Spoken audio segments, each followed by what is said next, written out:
সৈয়দনা আদম পৃথিবীতে আসলেন, এসে থাকতে শুরু করলেন। দিন গড়িয়ে রাত আসে, মাস গড়িয়ে বছর আসে, বছর যায় বছর আসে।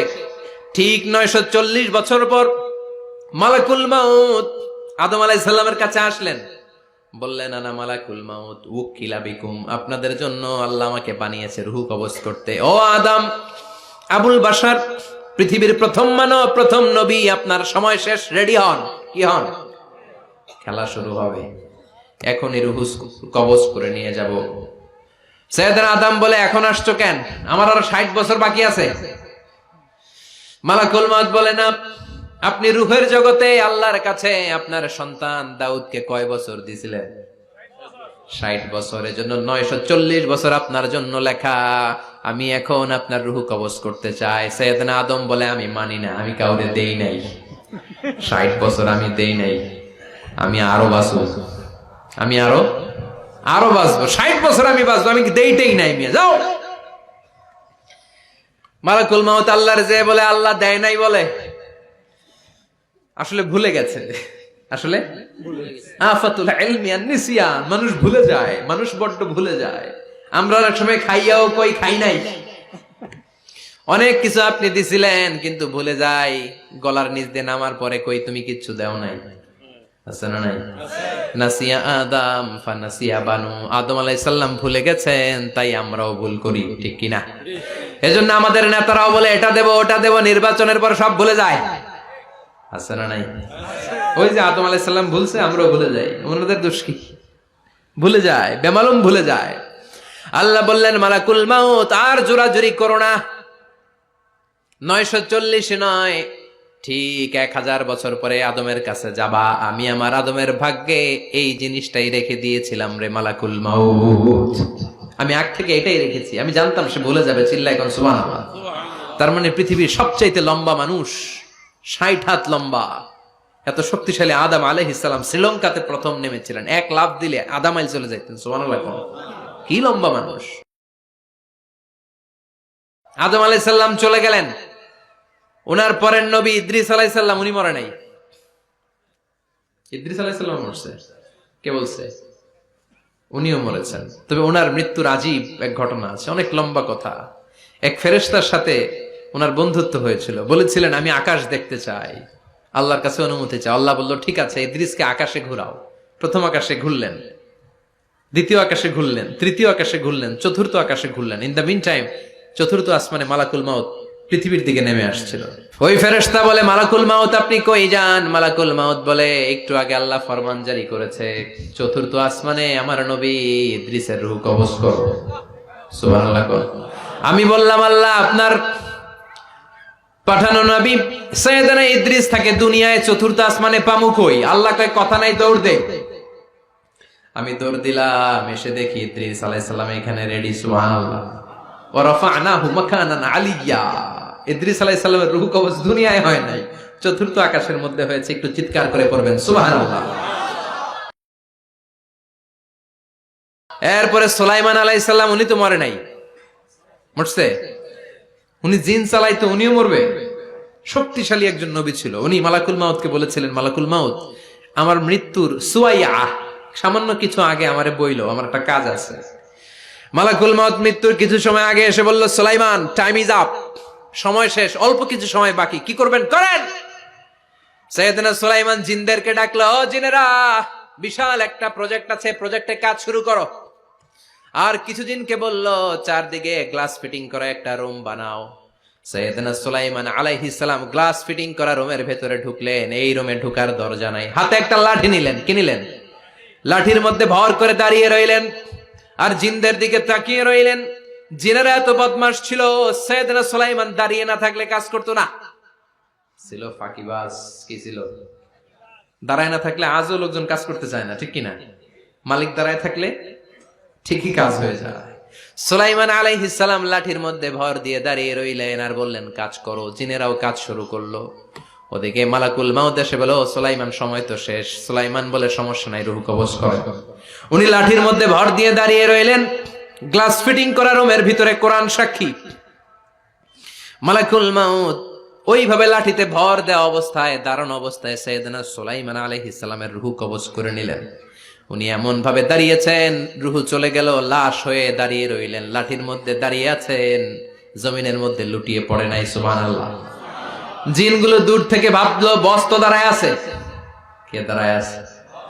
জিনেরা মনে করছে বস দাঁড়ায় আছে, কাজ করতে হবে। করতে করতে পুরা প্রজেক্টের কাজ শেষ। ইন দ্য মিন টাইম ঝিঝি পোকা, উই পোকা, যেই পোকা কাঠ খেয়ে ফেলে, এই কাঠ খাওয়ার পোকা সুলাইমান আলাইহিস সালাম লাঠির ভেতরে ঢুকে লাঠিও খেয়ে ফেলেছে। সাইয়েদনা সুলাইমান আলাইহিস সালাম ধপাস করে জমিনে পড়েছে। আর জিনেরা কয় হায় হায়, খালি খালি কাম করছে এতদিন। সুবহানাল্লাহ কইবেন না? সুলাইমান আলাইহিস সালাম বাঁচতে পারে নাই, চলে গেলেন।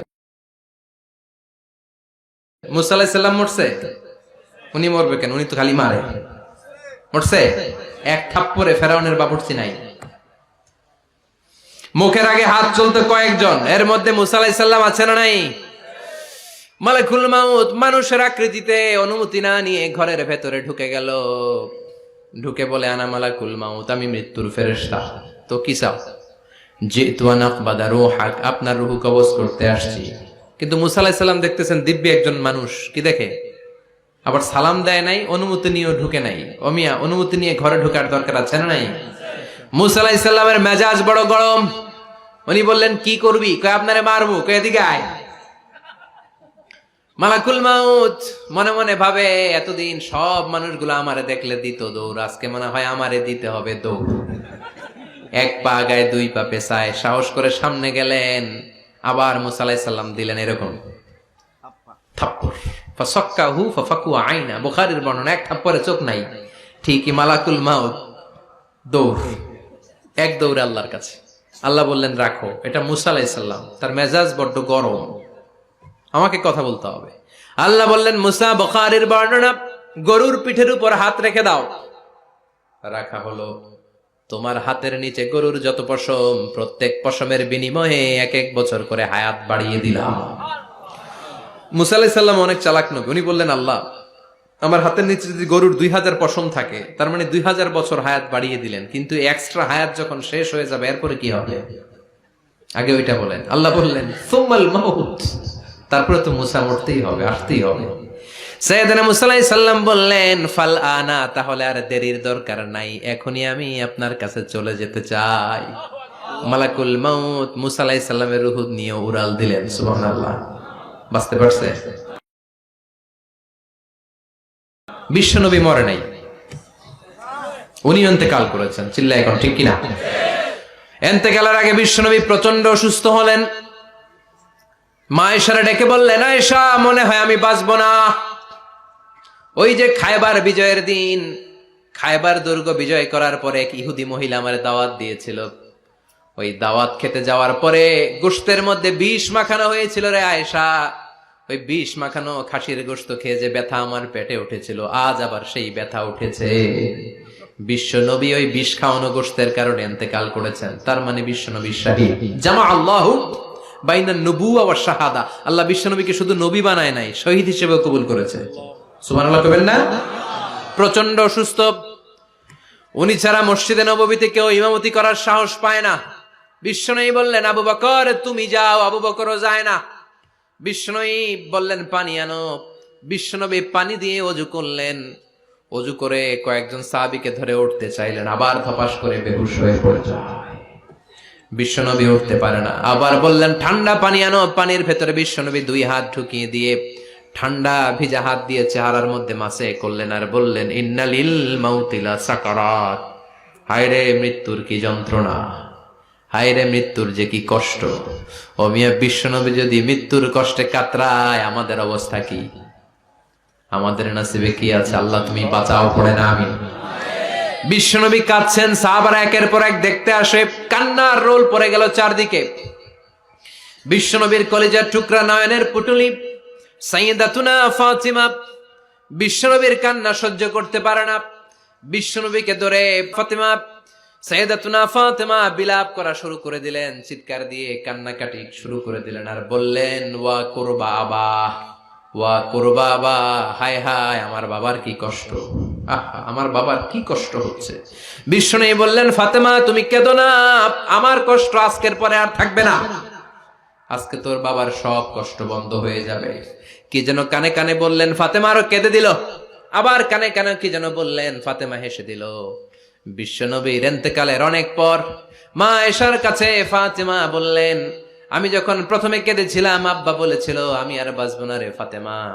আবার কানে কানে একটা কথা বলার পরে হেসেছিলাম, আব্বা বলেছিল আমার পরে আমার পরিবার বর্গের মধ্য থেকে সর্বপ্রথম তোমার সাথে আমার দেখা হয়ে যাবে রে ফাতেমা। অল্প কয়েক মাসের ব্যবধানে সাইয়েদাতুনা ফাতেমা উনিও ইন্তেকাল করলেন। বিশ্বনবী শোয়া থেকে উঠতে পারে না। এক সাহাবীকে দেখলেন মেসওয়াক করছে। বিশ্বনবী মেসওয়াকের দিকে তাকিয়ে রইলেন। বিশ্বনবীর নিথর দেহটা পড়ে আছে। আয়েশারা যে বলবে আয়েশা মেসওয়াক দাও, বলতে পারে না। মা আয়েশা বুঝতে পেরে মেসওয়াক আনলেন, বিশ্বনবীকে মেসওয়াক করিয়ে দিলেন। এবার বিশ্বনবী বললেন, ও আবু বকর শোনো, আল্লাহ আমাকে অপশন দিয়েছে। কি দিয়েছে? আল্লাহ বলেছে নবী আজীবন থাকতে চাইলে থাকেন, আর আসতে চাইলে চলে আসেন। আমি থাকতে না চেয়ে আল্লাহর কাছে চলে যাওয়ার ইচ্ছা করলাম। সাইয়েদনা আবু বকর কান্না জুড়ে দিলেন।